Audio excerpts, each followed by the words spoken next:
disiapkan, masih saja tidak mau datang karena tidak tahu siapa yang memberi, tetapi uangnya diambil. Siapa kira-kira yang punya perasaan seperti baik? Angkat tangan.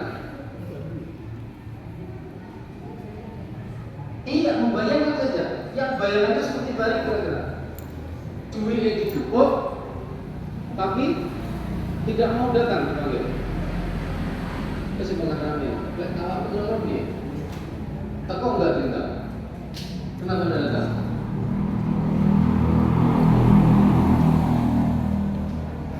Uangnya kamu ambil enggak? Setiap hari diberi enggak kamu ambil? Diambil. Kalau yang memberi kemudian memanggil kamu untuk datang ke rumahnya, datang enggak kamu? Datang. Kenapa datang? Karena diberi uang. Kalau kamu tidak datang enggak? Uangnya kamu ambil enggak? Kamu ambil. Kalau kamu dipanggil, kamu siapa? Mak, bisa pakai datang ke rumah, datang enggak? Datang. Kalau rumahnya ada di Tulungagung, kamu datang? Kenapa? Aturan. Padahal kamu dari sekian juta sampai sekian tahun, enggak datang juga. Aduh. Berarti kamu memang anak-anak yang tidak pernah tahu balasan budi. Pantas kalau kamu sekarang ini diajar oleh bapak ibu guru kamu, diberi ilmu, tetapi dengan gurumu juga tidak pernah menghormati.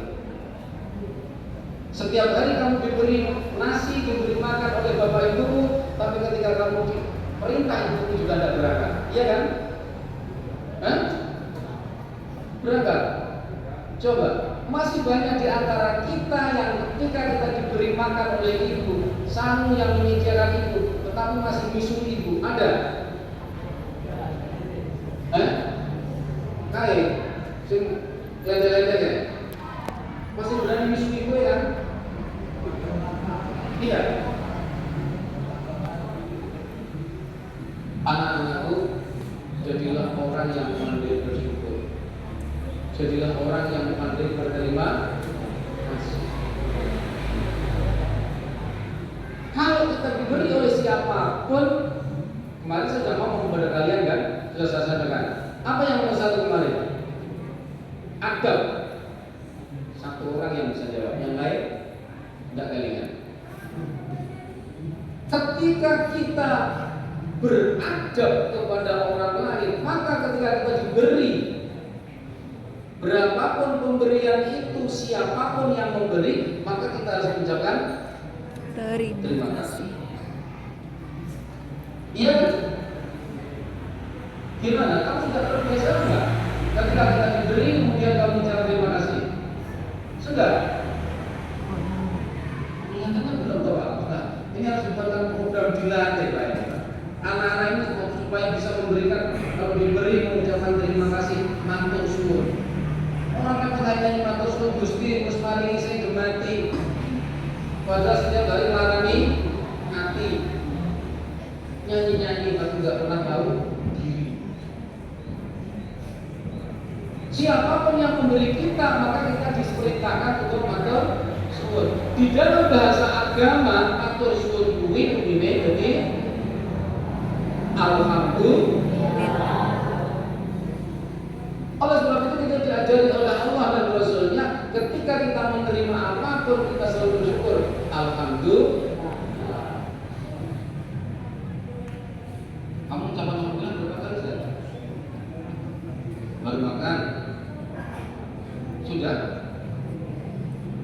Pasti? Kamu bisa jalan? Alhamdulillah. Belum. Padahal kamu bisa jalan itu adalah harga dan nilainya jutaan. Iya kan? Artinya begini anak, sebenarnya saya ingin berbicara. Ketika kita sudah diberi nikmat yang banyak oleh Allah, nikmatnya bukan hanya jutaan setiap hari. Kamu bisa berdiri, itu nilainya lebih dari 1 miliar. Kenapa? Karena ketika kamu tidak bisa berdiri, kamu lumpuh untuk berobat sehingga kamu bisa berjalan lagi, belum tentu 1 miliar bisa kamu sembuh, bisa lakukan. Mata yang kamu punya saat ini bisa melirik kanan kiri, bisa melihat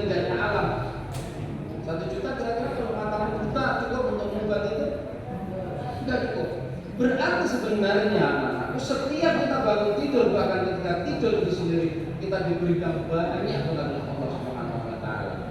Kalau kita mau berdalil wa in ta'uddu ni'matallahi la tuhsuha, seandainya kamu ingin menghitung nikmat Allah, maka kamu tidak akan pernah bisa menghitung. Karena apa? Matamu berkedip, itu nikmat. Kamu bisa bayangkan bagaimana kalau perumpamaan kamu tidak bisa menghitung. Anak kecil lagi rasa kedip, ya, kena bentuk rasa kedip, bahkan kamu tidur juga tidak bisa menutup. Kira-kira untuk operasi sehingga kelopak kita bisa otomatis berkedip-kedip seperti itu, setiap sekian detik sudah berkedip lagi, murah nggak kira-kira? Mahal banget. Siapa yang memberi? Dokter. Allah Subhanahu wa taala. Oleh sebab itu kita diberi nikmat yang begitu banyak. Kita bisa berdiri adalah nikmat, kita bisa duduk adalah nikmat, kita bisa menoleh adalah nikmat, kita bisa membungkuk adalah nikmat. Rambutku tumbuh itu adalah nikmat. Bayangkan sama-sama tumbuhnya rambut di kepala kamu. Di sini ada rambut yang setiap hari panjang, kemudian di sini ada rambut tumbuh alis tapi tidak panjang. Apakah itu bukan nikmat dari Allah Subhanahu wa taala? Bayangkan kalau alis kamu rambutnya tumbuh seperti rambut yang ada di atas kepala, apa yang terjadi? Ini tuh cewek-cewek yang suka pinter-pinter maca itu, alisnya dibubuti, iya kan? Tidak marah, kerok. Coba kalau seandainya Allah tidak sayang kepada kamu, begitu kamu kerak akhirnya dia tumbuh seperti rambut kepalamu, apa yang terjadi? Brewok kan? Iya. Oleh sebab itu ketika Allah memanggil kepada kita, hei baik wis tak wae nikmat akeh, wis salat to. Gak layak dari kata tekil juga salat. Kenapa? Karena sudah diberi banyak nikmat seperti itu, duit jutaan kita kok nyambung duit. Dia masih tambah tanya-tanya, sopo ya sing manggil nyambung aku ra teko rek. Padahal banyak sudah diambil. Sama anak-anak, ketika kamu menerima nikmat yang Allah Subhanahu wa taala banyak banget kepada kita, kita bisa tersenyum, kita bisa jalan, kita bisa makan. Semua yang kamu lakukan adalah nikmat Allah. Ternyata kamu ketika dipanggil untuk sholat dan mau tidak datang. Apakah itu bukan merupakan sebuah kesombongan atau sesuatu yang sangat tidak bersyukur kepada Allah Subhanahu wa taala? Anak-anakku, pagi ini saya mengajak kepada kamu sadar di dalam nikmat Allah. Ini banyak kepada kita. Oleh sebab itu, mari kita syukuri nikmat Allah dengan cara apa? Melakukan apa ya? Melakukan perintah Allah, salah satunya adalah sholat. Ojo mumpakan nyanyi matur suwun Gusti wis maringi sing gemati, tapi kok sholat ora gelem. Sing maksud Gusti sapa? Tenang apa enggak? Kowe matur suwun Gusti kalau joget-joget ngono iki. Ngambil sing kok nek iki teko utekmu, teko atimu. Apakah itu bukan sudah pelecehan?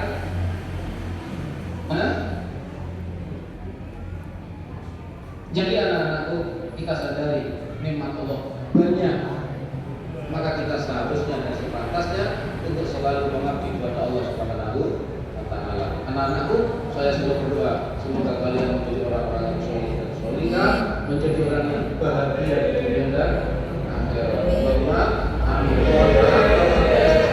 Banyak karena kegiatan di jam 8 ya. Kalau memang ada kegiatan, ikuti kegiatan dengan baik. Orang usah neko-neko. Iya kayak pelajaran pengen yang Joko, nah sebar ada kegiatan yang Joko, malah di kelas mojok. Itu bukan apa pribadi orang yang mencari ilmu. Siang, assalamualaikum.